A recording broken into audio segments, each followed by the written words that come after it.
గీతం TV news కి స్వాగతం। నా పేరు విజిత। ముందుగా బులెటిన్ లో హెడ్లైన్స్।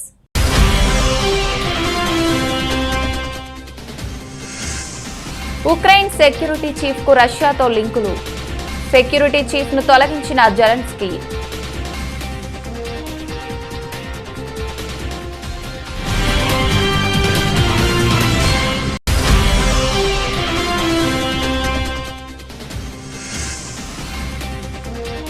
రాష్ట్రపతి ఎన్నికల్లో తొలి ఓటు వేసిన మోడీ। ఓటు హక్కు వినియోగించుకున్న పలువురు రాష్ట్ర కేంద్ర మంత్రులు।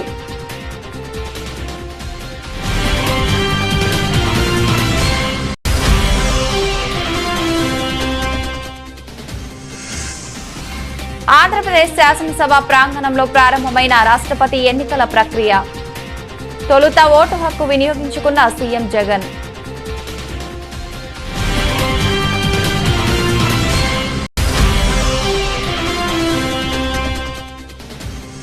ముఖ్యమంత్రి కేసీఆర్ కి వినతి పత్రం అందించిన ములుగు ఎమ్మెల్యే। స్థానిక సమస్యలపై దృష్టి సారించాలని కేసీఆర్ ను కోరిన సీతక్క।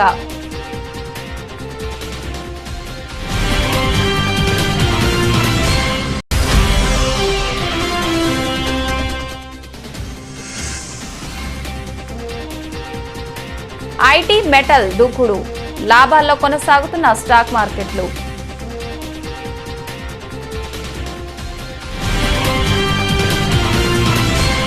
ఉక్రెయిన్ పై రష్యా సైనిక చర్య కొద్ది నెలలుగా కొనసాగుతూనే ఉంది। రష్యా సేనల బాంబుల వర్షంలో వందల మంది ఉక్రెయిన్ పౌరులు, చిన్నారులు ప్రాణాలు కోల్పోతున్నారు। రష్యాపై ఆంక్షలు విధిస్తున్నా వెనక్కి తగ్గేదే లేదంటున్నారు ఆ దేశ అధ్యక్షుడు వ్లాదిమిర్ పుతిన్। ఇదిలా ఉండగా ఉక్రెయిన్ డొమెస్టిక్ సెక్యూరిటీ స్టేట్ ప్రాసిక్యూటర్లకు షాక్ ఇచ్చారు ఆ దేశ అధ్యక్షుడు వోలోదిమిర్ జెలెన్స్కీ। వారిని విధుల్లోంచి తప్పించారు। వారిపై వందలాది దేశద్రోహం, రష్యాతో సంబంధాల కేసులు ఉన్నాయంటూ పేర్కొన్నారు। మాస్కో మిలిటరీ ఆపరేషన్ను తీవ్రతరం చేసేందుకు వారు సహకరించారని ఆరోపించారు। రష్యా ఆక్రమిత ప్రాంతాల్లోని ఎస్బియు, సెక్యూరిటీ సర్వీస్, ప్రాసిక్యూటర్ కార్యాలయాల్లో పనిచేస్తున్న 60 మందికి పైగా అధికారులు ఉక్రెయిన్కు వ్యతిరేకంగా పనిచేస్తున్నారు। అధికారులపై 651 దేశద్రోహం, రష్యాతో సంబంధాల కేసులు నమోదయ్యాయి। సెక్యూరిటీ విభాగానికి వ్యతిరేకంగా నేరాల పరంపర సంబంధిత నేతలకు ప్రశ్నలు సంధిస్తున్నాయి। ప్రతి ప్రశ్నకు సమాధానం రాబడతామని పేర్కొన్నారు Zelensky. Security services chief Ivan Bakanov Russia యుద్ధ నేరాలపై వాదనలు వినిపిస్తున్న ప్రాసిక్యూటర్ ఇరినా వెనోదిక్టోవాలను తొలగించారు జెలెన్స్కీ।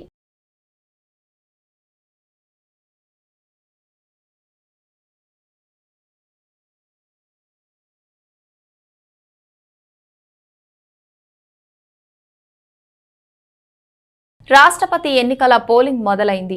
పార్లమెంట్లో ప్రధాని మోడీ, పలువురు కేంద్ర మంత్రులు తమ ఓటు హక్కు వినియోగించుకున్నారు।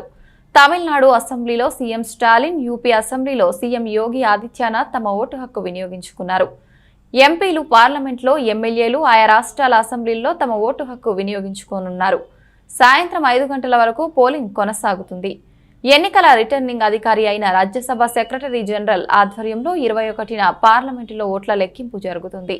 అదే రోజు రాత్రి ఫలితాలు ప్రకటిస్తారు। ఈ నెల 25న 15వ రాష్ట్రపతిగా గెలిచిన అభ్యర్థి ప్రమాణ స్వీకారం చేస్తారు। ఎన్డీఏ తరపున గిరిజన మహిళ ద్రౌపది ముర్ము విపక్షాల నుంచి యశ్వంత్ సిన్హా బరిలో ఉన్నారు। రాష్ట్రపతి ఎన్నికల్లో ఎమ్మెల్యేలు, ఎంపీలు ఓటు వేసి రాష్ట్రపతిని ఎన్నుకోనున్నారు। మెజారిటీ ఓట్లు సాధించిన వ్యక్తి రాష్ట్రపతి పీఠాన్ని దక్కించుకోనున్నారు।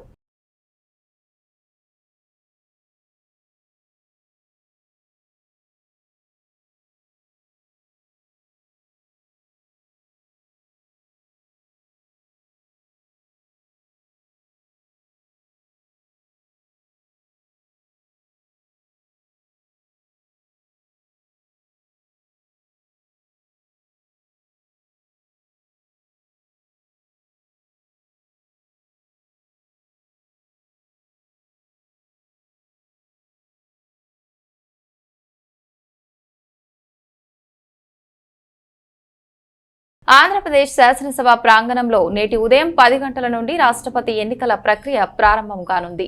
ఆంధ్రప్రదేశ్ రాష్ట్ర ముఖ్యమంత్రి వైఎస్ జగన్మోహన్ రెడ్డి తొలుత ఓటు హక్కును వినియోగించుకోవడంతో ఎన్నికల ప్రక్రియ ప్రారంభమైంది। అనంతరం రాష్ట్ర శాసనసభ స్పీకర్ తమ్మినేని సీతారాం తమ ఓటు హక్కును వినియోగించుకున్నారు।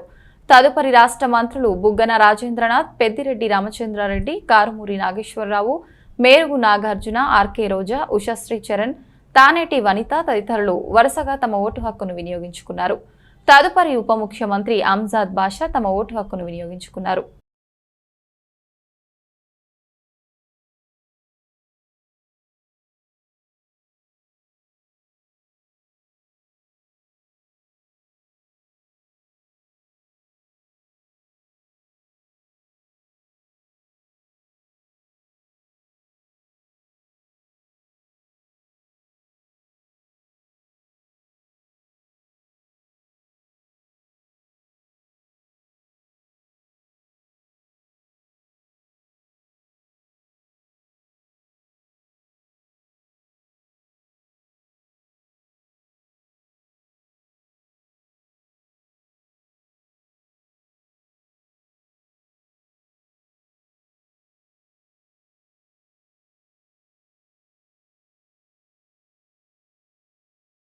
రాష్ట్రపతి ఎన్నికల నేపథ్యంలో ఓటు హక్కు వినియోగించుకున్న ప్రధానమంత్రి నరేంద్ర మోడీ అనంతరం ఏర్పాటు చేసిన విలేకరుల సమావేశంలో వివిధ అంశాలపై ప్రస్తావించారు.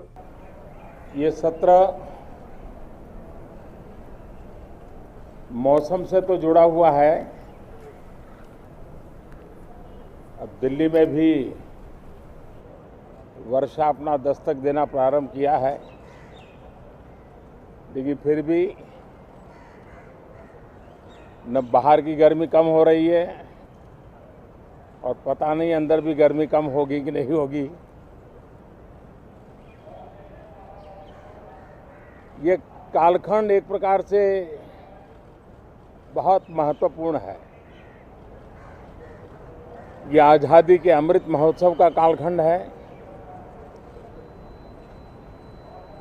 15 अगस्त का विशेष महत्व है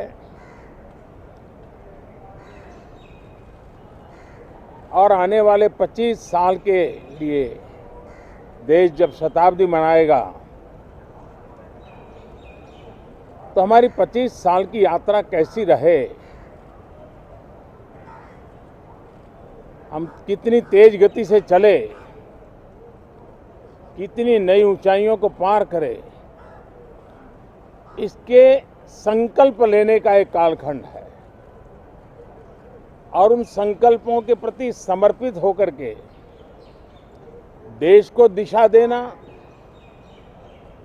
सदन देश का नेतृत्व करे, सदन के सभी माननीय सदस्य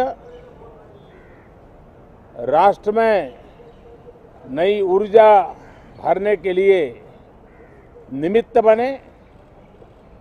उस अर्थ में ये सत्र भी बहुत महत्वपूर्ण है.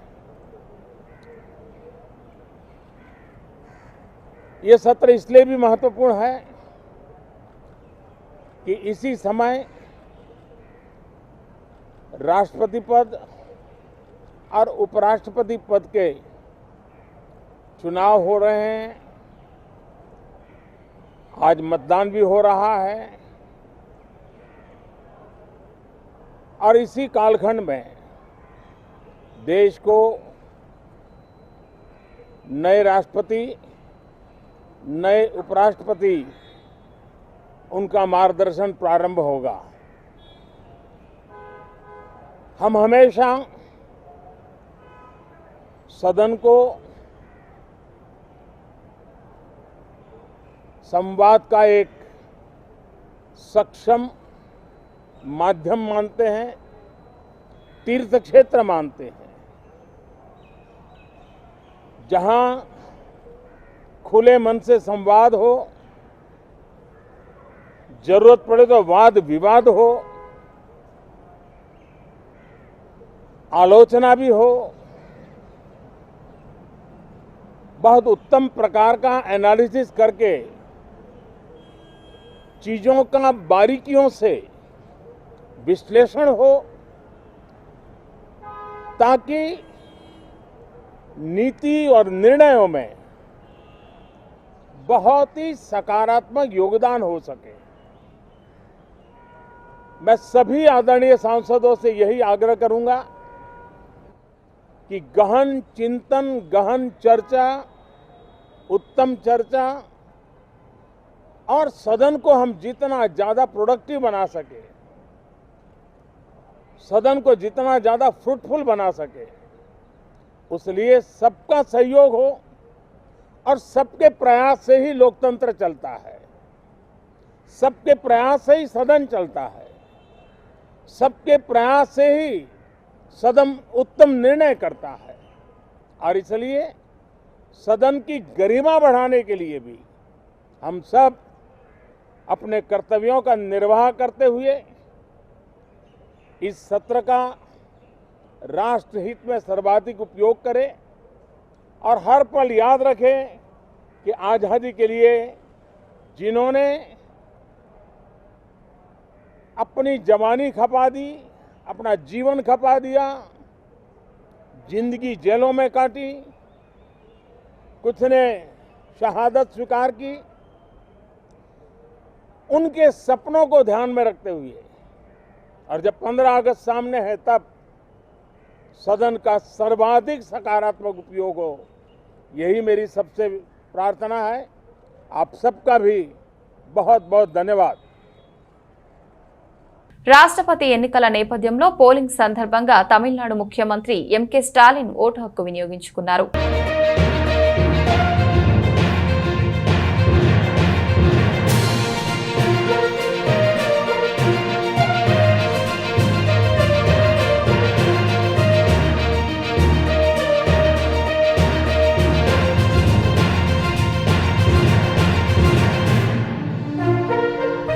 రాష్ట్రపతి ఎన్నికల నేపథ్యంలో ఉత్తరప్రదేశ్ ముఖ్యమంత్రి యోగి ఆదిత్యనాథ్ ఓటు హక్కు వినియోగించుకున్నారు.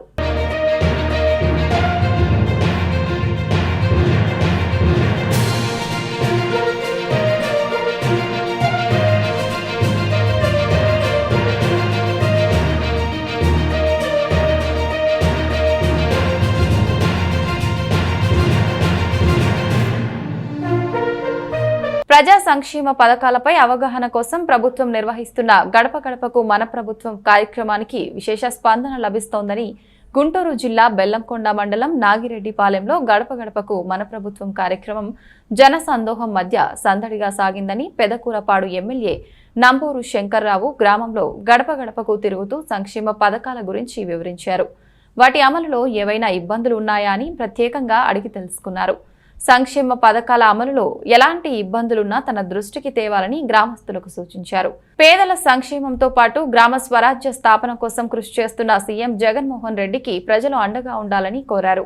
నాగిరెడ్డిపాలెంలో ఎమ్మెల్యే నంబూరు శంకర్రావు పర్యటనకు ప్రజల నుంచి అపూర్వమైన స్పందన లభించడం విశేషం. మా పార్టీ కాబట్టి ఇచ్చేవాళ్ళు కాదు, మా కులం కాబట్టి ఇచ్చేవాళ్ళు కాదు, ఇట్లా ఉండేది.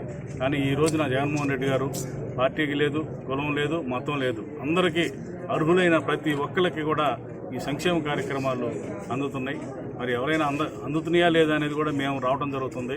ఎవరికైనా అందకపోతే మరి పార్టీ పరంగా కూడా ఏదైనా అందకపోయినా కూడా మేము ఇప్పుడు ఆ ప్రాబ్లం తీర్చడానికే ప్రతి గ్రామానికి ప్రతి ఇంటికి వచ్చి వాళ్ళకి ఏమైనా ఇబ్బంది ఉందా అని తెలుసుకొని ఆ ప్రాబ్లం కూడా తీర్చే విధంగా కూడా మేము మరి ప్రయత్నం చేస్తున్నాము.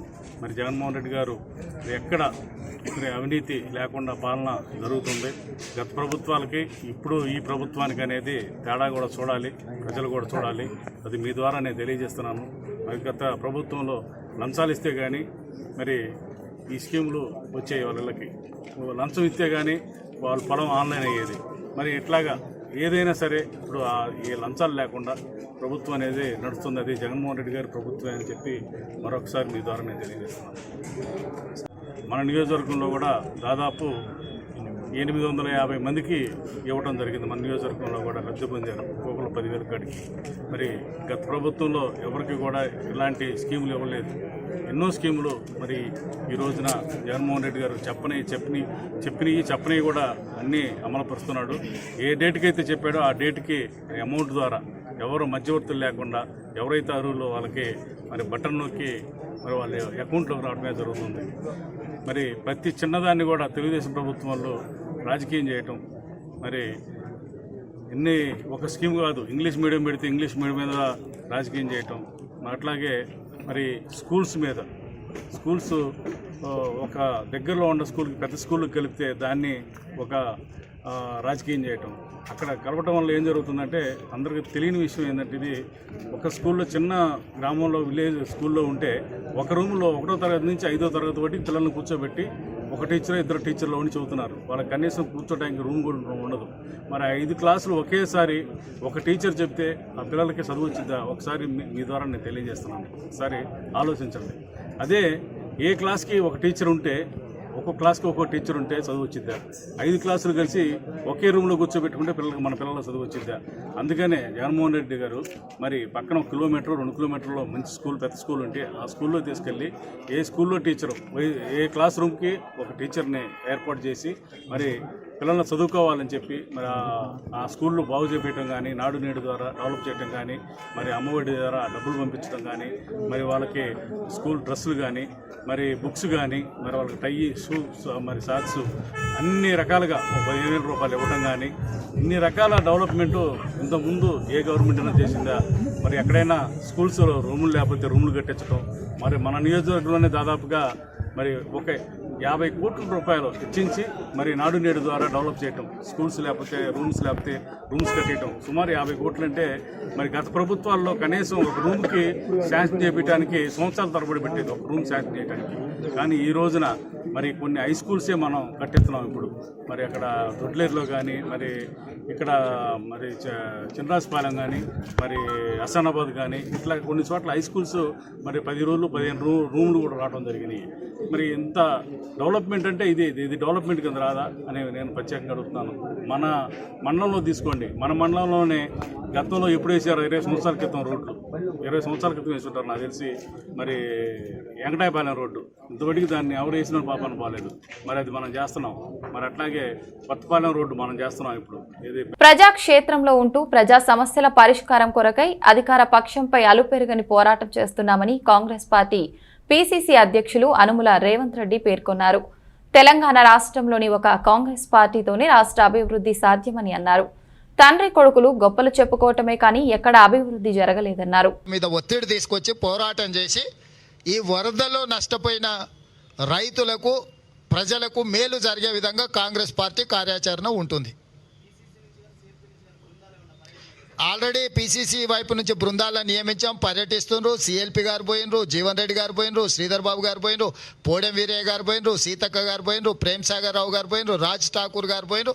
అందరు క్షేత్రస్థాయిలో పర్యటిస్తున్నారు. గత 3 రోజులుగా ప్రభుత్వం నిద్రపోయింది. భారతీయ జనతా మంచిర్యాల ఎన్టీఆర్ నగర్ లో ఇటీవల కురిసిన భారీ వర్షాల వల్ల నీట మునిగిన ప్రదేశాల్లో జీఎస్ఆర్ ఫౌండేషన్ ఆధ్వర్యంలో అన్నదానం చేసిన తర్వాత అక్కడ ఉన్నటువంటి ప్రజలకు జీఎస్ఆర్ ఫౌండేషన్ బృందం సభ్యులందరూ కలిసి పరిసర ప్రాంతం శుభ్రం చేయడం జరిగింది. డాక్టర్ రాజా రమేష్ మాట్లాడుతూ అక్కడున్న కొంతమంది ఇళ్లను సందర్శించి వారి బాధలను తెలుసుకున్నాము. అక్కడి వారు చూస్తే చాలా బాధాకరం. వారికి పలు స్వచ్ఛంద సంస్థలు, ముఖ్యంగా గవర్నమెంట్ అధికారులు, ప్రజాప్రతినిధులు అన్ని విధాలా ఆదుకోవాలని కోరారు. డాక్టర్ రాజా రమేష్ బాబు జీఎస్ఆర్ ఫౌండేషన్ కి సహకారం అందించి తోడు ఉన్న వారికి పేరు పేరున ధన్యవాదాలు తెలియజేశారు. మాకు ఏం లేదు, పని చేసుకుంటేనే మేము బతుకుతాము. మాకు తిందామంటే తిండికి లేదు, పండుకున్నామంటే ఇల్లు లేదు. మా పరిస్థితులు ఏం చేస్తారు చెప్పండి. ఇక మీరే కూలి పని చేసుకొని బతకటంలో కండుకోవడానికి బోళ్ళు కూడా లేవు, గ్యాస్ పొయ్యిలు కూడా వెళ్ళిపోయి, గ్యాస్ మొదలు కట్టుకుందామంటే కనీసం బట్టలు లేవు, మా ఇంట్లో 1 కిలో బియ్యం కూడా లేవు. ఇల్లు మొత్తం కొట్టుకపోయినాయి, ఏమీ లేకుండా వెళ్ళిపోయినాయి, ఏమీ లేవు. ప్రస్తుతానికి కనీసం 5-6 రోజులు అవుతుంది మేము ఉన్న చీరలతోనే ఇట్లనే ఉంటున్నాము. మాకు గవర్నమెంట్ ఏమన్నా డాక్టర్ గారు మా పరిస్థితి చూసి 2-3 రోజుల నుంచి మాకు అన్నం పెడుతుండ్రు. ఇప్పుడు అదే అన్నం లేని పెట్టుకున్నాము. 2-3 రోజులు సార్ లాగానే ఇంకెవరన్నా ముందుకు వచ్చి మాకు ఏమన్నా సహాయం చేయగలగరని కోరుకుంటున్నాము. మామూలుగా ఆటోలు ఉన్నాయి, పాత ఆటోలు ఉన్నాయి, రిపేర్ కూడా చేయించుకోకపోతున్నాం సార్, పైసలు లేక. మొత్తం మాకు ఇబ్బందులు ఎదురవుతున్నాయి. మాకు అంత బాధనే, మా జీవితాలు మొత్తం ఇట్టనే గడుస్తున్నాయి. 25 సంవత్సరాలు అయిపోయి ఇక్కడికి వచ్చి.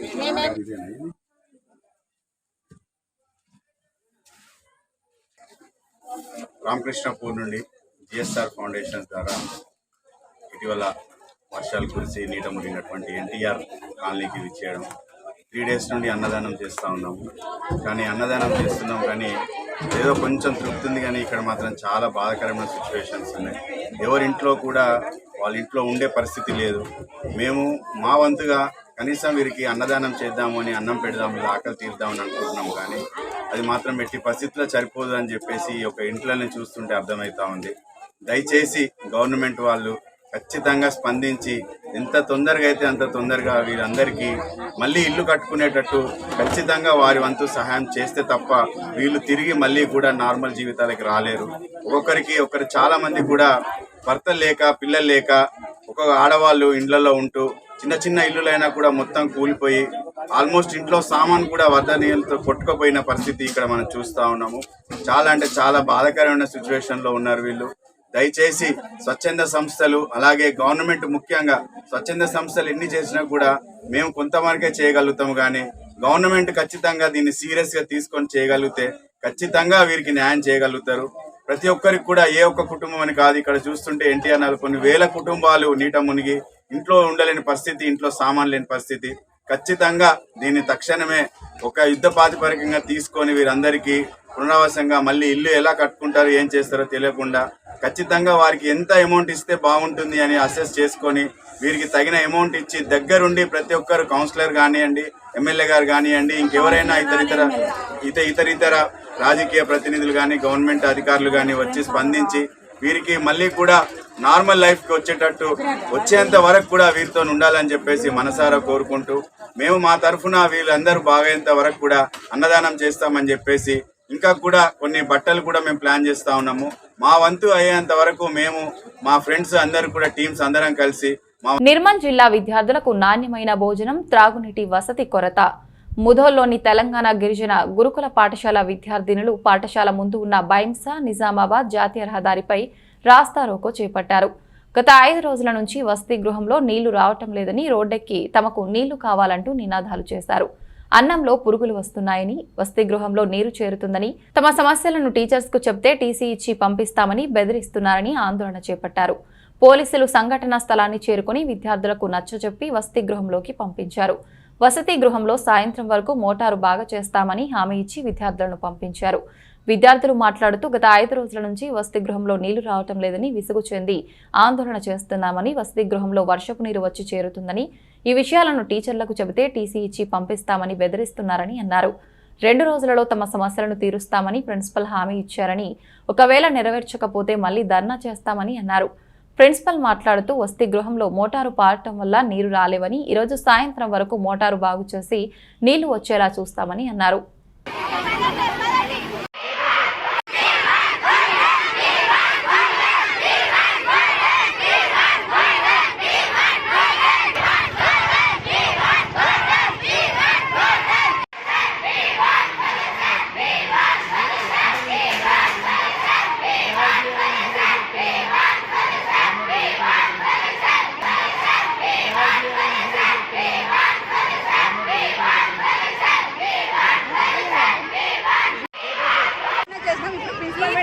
రేపటిలోపు మాకు మోటార్ వేపిస్తాను, లేకుంటే మోటార్ వేయకపోతే మాకు ఇష్టం వచ్చినట్టు చెప్పమని రేపు మా ఇష్టాలు ఏంటో చూపిస్తాం. ఫుడ్ రైస్ ఒకటే బాగాలేదు, రైస్ కి రీసైకిల్ చేపారు. దాంట్లో పురుగులు అంటే పురుగులు వస్తున్నాయి. మంచి చేసే వాళ్ళు కూడా ఎంత చేస్తారు, మంచి చేసే వాళ్ళకేమో అక్కడ 5,000 ఇస్తారంట, వాళ్ళు చేయడానికి వస్తారు. ఒక్క రైస్ మాత్రమే బాగాలేదు అని రీసైకిల్ చెప్పమని చెప్పండి. హెవీ రెయిన్స్ ప్రాబ్లం వల్ల మొన్న నైట్ మోటార్ కాలిపోయింది, స్టార్టర్ కాలిపోయింది. కాబట్టి నిన్న సండే రోజు ఎలక్ట్రీషియన్ ఎవరు అవైలబుల్ లేరు. ఈరోజు చేపిస్తా, ఈరోజు కంపల్సరీ ప్రాబ్లం సాల్వ్ చేస్తా. కొంచెం లేట్ అయింది, ట్యాంకర్స్ తెప్పించాను. వాటర్ 4 o'clock వరకు సాల్వ్ చేస్తాను. ఈ రోజు ఈవినింగ్ 4 o'clock వరకు నేను కంపల్సరీ మోటార్ తెప్పిస్తా, కొత్త మోటార్ తెప్పిస్తా, కంపల్సరీ వాటర్ ప్రాబ్లం సాల్వ్ చేస్తాను. సిద్దిపేట జిల్లా హుస్నాబాద్, అక్కన్నపేట మండలాల్లోని పలు అంగన్వాడీ కేంద్రాల్లో గత కొన్ని రోజులుగా కుళ్ళిన గుడ్లు వస్తుండటంతో ప్రజలు అవాక్కవుతున్నారు. అక్కన్నపేట మండలం మోత్కుపల్లిలో కుళ్ళిన కోడిగుడ్లు మళ్లీ రావడంతో ప్రజలు నివ్వెరపోతున్నారు. కేంద్ర రాష్ట్ర ప్రభుత్వాలు అంగన్వాడీ కేంద్రాల ద్వారా గర్భిణీ స్త్రీలు, బాలింతలు, చిన్నపిల్లలకు పౌష్టికాహారం అందించాలనే సదుద్దేశం ఈ విధంగా నీరుగారుతోంది. గుడ్లను సప్లై చేస్తున్న కాంట్రాక్టర్ కుళ్ళిన గుడ్లను సప్లై చేయటం ఈ నెలలో ఇది 3వసారి. దీంతో అంగన్వాడీ కేంద్రాలకు వెళ్లి గుడ్లు పౌష్టికాహారం తీసుకోవాలంటే గర్భిణీ స్త్రీలు బాలింతలు జంకుతున్నారు. ఇదివరకే కుళ్ళిన గుడ్ల విషయమై ఉన్నతాధికారులకు ఫిర్యాదు చేయగా కొన్ని రోజులుగా మంచి గుడ్లు సప్లై చేసేలా చూశారు. తిరిగి మళ్లీ ఏమైందో ఏమో కానీ కుళ్ళిన గుడ్లే వస్తుండటంతో ఆందోళన చెందుతున్నారు. ఈ గుడ్లను తిని లేనిపోని రోగాలు తెచ్చుకోవటం తప్ప ప్రయోజనం ఏమీ లేదని వాపోతున్నారు. గుడ్లను సప్లై చేస్తున్న కాంట్రాక్టర్పై చర్యలు తీసుకుని నాణ్యమైన గుడ్లను గర్భిణీ స్త్రీలు, బాలింతలు, చిన్నపిల్లలకు అందేలా చూడాలని ప్రజలు కోరుతున్నారు. ఇవి అంగన్వాడీలో ఇచ్చిన కోడిగుడ్లు జస్ట్ ఇప్పుడే ఇచ్చారు. అది ఎంత మంచిగా ఉన్నాయి గుడ్లు, సూపర్ ఉన్నాయి.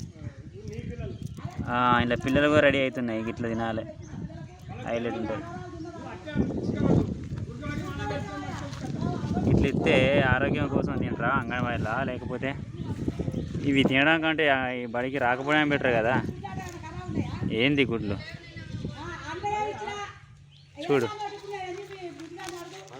చూడండి, అంగన్వాడీలో ఇలా ఇచ్చారు కోడిగుడ్లు. మరి ఇలా ఇస్తే ఎవరు పట్టించుకోవడం లేదు. ముఖ్యమంత్రి కేసీఆర్ కి వినతి పత్రం అందించిన ములుగు ఎమ్మెల్యే సీతక్క ఈరోజు ఏటూరు నాగారం గోదావరి వరద ముంపు గ్రామాలను పరిశీలించడానికి వచ్చిన ముఖ్యమంత్రి కేసీఆర్ కి వినతి పత్రం అందించిన ములుగు ఎమ్మెల్యే సీతక్క ఈ సందర్భంగా మాట్లాడుతూ ములుగు నియోజకవర్గంలోని ఏటూరు నాగారం, కన్నాయిగూడెం, మంగపేట, తాడ్వాయి, గోవిందరావుపేట, కొత్తగూడ మరియు గంగారం మండలాల్లో ఒక పక్క వర్షపు నీరు, మరోపక్క గోదావరి ప్రవాహంకు ఇండ్లలోని పంట పొలాల్లోకి నీళ్లు చేరి ఇండ్లు పూర్తి స్థాయిలో నేలమట్టమైంది. వరి నారులు, ప్రత్తి మొక్కలు మరియు మొక్కజొన్న పంటలు పూర్తిగా దెబ్బతిని రైతులు మరియు ప్రజలు చాలా ఇబ్బందులకు గురై పునరావాస కేంద్రాలలో బ్రతుకు జీవుడా అని ప్రాణాలను అరిచేతుల్లో పట్టుకుని బ్రతికారు అని సీతక్క ముఖ్యమంత్రి కేసీఆర్ కి వివరించారు. కూడా చెప్పినాము, ఇప్పటిదాకా అడిగినాం వారు ఏమి ఇస్తారా ఏమి ఇయ్యరా రేపటి ముచ్చట. సరే ఇప్పుడైతే వారు 10,000 లెక్క ఇస్తాము, ఇన్ని బియ్యము ఇంత పప్పు కూడా ఇస్తామన్నారు.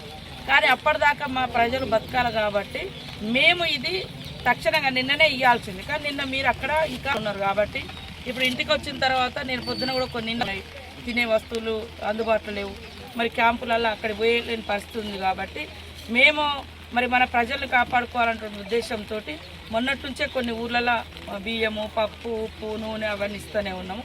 ఈరోజు కూడా మనకు తోడుగా మరి తుంగతుర్తి నుంచి హైదరాబాదు అటు నుంచి ఆరాధ్య ఫౌండేషన్ నుంచి సోదరుడు శ్రీకాంత్ గారు, అదేవిధంగా శ్రీకాంత్ రాజు, వాణి వారి మిత్ర బృందము నల్గొండ నుంచి కూడా మనకి ఈరోజు ఈ కిట్టు ఇంటికి 10 కిలోల బియ్యము, ఇంత నూనె, పప్పు, ఉల్లిగడ్డ, అదేవిధంగా కూరగాయలు వారు ఇస్తూ ఉన్నారు. మేము కూడా కొంత ఇవాళ ఒక 300 మందికి మొత్తం మన ఊర్లో పంచుతాను. మళ్ళీ ఎల్లుండి రేపు కొన్ని చదువుకొని మళ్ళీ కొన్ని అందరికి ఒకటేసారి ఇవ్వలేను, ఇస్తాము. ఇప్పటి వరకు ఇంకా రాలేదు, ఇస్తానైతే ముఖ్యమంత్రి గారు అన్నారు.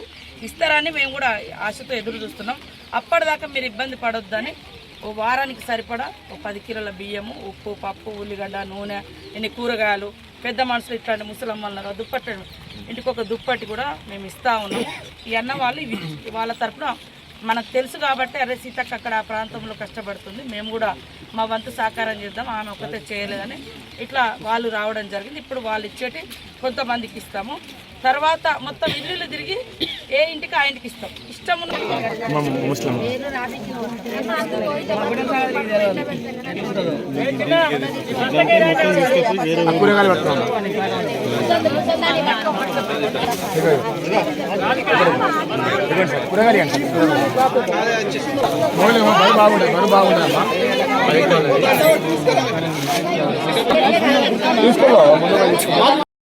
కానీ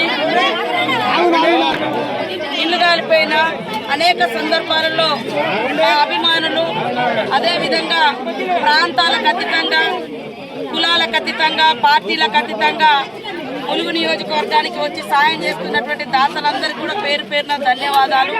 ఈరోజు మా ములుగు జిల్లాలో ములుగు నియోజకవర్గంలో కురుస్తున్నటువంటి భారీ వర్షాల మూలంగా ఆ వర్షాలు కూడా ఇంకా 29 తారీఖు వరకు ఉండేటువంటి పరిస్థితి ఉంది. కాబట్టి మరి వాళ్ళని ఆదుకోవాలి అని ఒక పిలుపునివ్వడంతో మరి వివిధ ప్రాంతాల నుంచి కూడా ఒక దిక్కు ఆరాధ్య ఫౌండేషను, అదేవిధంగా చేతన ఫౌండేషను, మరి స్పైసీ వర్ష వాళ్ళు హన్మకొండ నుంచి కూడా వాళ్ళకు తోచిన పద్ధతిలో వాళ్ళు, అదేవిధంగా సోదరుడు మరి రంగారెడ్డి జిల్లా నుంచి శ్రీకాంత్ గారు కూడా, శశికాంత్ గారు కూడా మనకు కొన్ని కూరగాయలను తీసుకొచ్చి ఈరోజు అందించినందుకు వారికి కూడా ఈ 3 ఆర్గనైజేషన్స్ వాళ్ళు ఈరోజు మనకు సహకరించారు. ఆరాధ్య ఫౌండేషను, అదేవిధంగా చేతన ఫౌండేషను, అదేవిధంగా శశికాంత్ రంగారెడ్డి జిల్లా, అదేవిధంగా మరి స్పైసీ వర్ష వాళ్ళు కూడా కొంచెం కారము, ఉప్పు, ఉల్లిగడ్డలు వాళ్ళు కూడా ఇవ్వడం జరిగింది. అదేవిధంగా యువ భారత్ శక్తి అని ఖమ్మం నుంచి కూడా వారు కూడా మనకు మరి ఒక 30,000 విలువ చేసేటువంటి సామాన్లు కూడా ఇవ్వడం జరిగింది. ఆ సోదరులందరూ కూడా వ్యక్తిగతంగా నాకు ఒక కుటుంబ సభ్యులాగా, అందుకనే మా అక్క కష్టాలలో మేము తోడుగా ఉంటాం. మా అక్క కష్టం అంటే ప్రజల కష్టం, ప్రజల కష్టం అంటే సీతక్క కష్టం అనే విధంగా కూడా స్పందిస్తూ ఉన్నారు. అదేవిధంగా మా కాంగ్రెస్ పార్టీ నాయకులు, కార్యకర్తలు కూడా వరద ప్రాంతాలలో పర్యటిస్తూ వాళ్ళకు తోచిన పద్ధతిలో కూడా వారు సాయం చేయడం జరిగింది. అందరికి కూడా ఈ రోజు వరకు వచ్చినటువంటి 4 ఆర్గనైజేషన్స్ వారికి మొన్న దుప్పట్లు కూడా మనకు మరి రమేష్ రెడ్డి గారు అందివ్వడం జరిగింది. వారికి కూడా ప్రత్యేక ధన్యవాదాలు. ఇంకా వేరే వేరే సంస్థలు వాళ్ళని కోరుకుంటూ ఈరోజు మరి వారి ద్వారా కూడా కొంతమందికి ఇప్పించి ఇంటింటికి చెద్దర చలికి ముసలోళ్ళు ఉంటారు, ఏదో చేసుకోవాలనే ఉద్దేశంతో మనం ఇస్తా ఉన్నాము. దయచేసి మీరు దీన్ని అన్యదా భావించవద్దు. మరి ఇది ఒక ప్రేమతోటి మీ కష్టాలలో మేము భాగం పంచుకోవడం కోసం చేసే ప్రయత్నం కాబట్టి ఇప్పుడు మరి శ్రీకాంత్ గారిని పేర్లు ఎవరు రాస్తాము.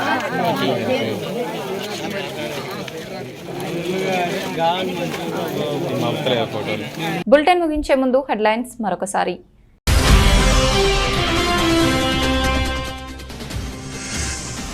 ఉక్రెయిన్ సెక్యూరిటీ చీఫ్ కు రష్యాతో లింకులు.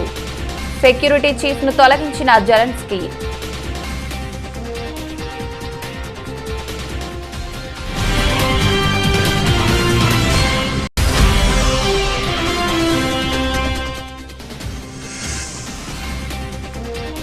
రాష్ట్రపతి ఎన్నికల్లో తొలి ఓటు వేసిన మోడీ. ఓటు హక్కు వినియోగించుకున్న పలువురు రాష్ట్ర కేంద్ర మంత్రులు.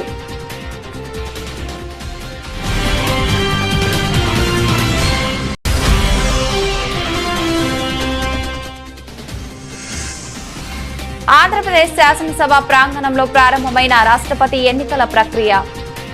తొలుత ఓటు హక్కు వినియోగించుకున్న సీఎం జగన్.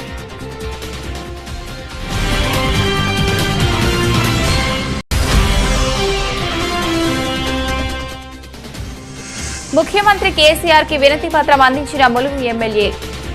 స్థానిక సమస్యలపై దృష్టి సారించాలని కేసీఆర్ ను కోరిన సీతక్క.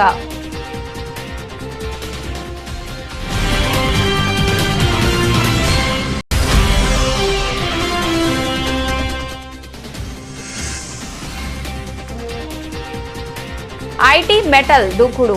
లాభాల్లో కొనసాగుతున్న స్టాక్ మార్కెట్లు.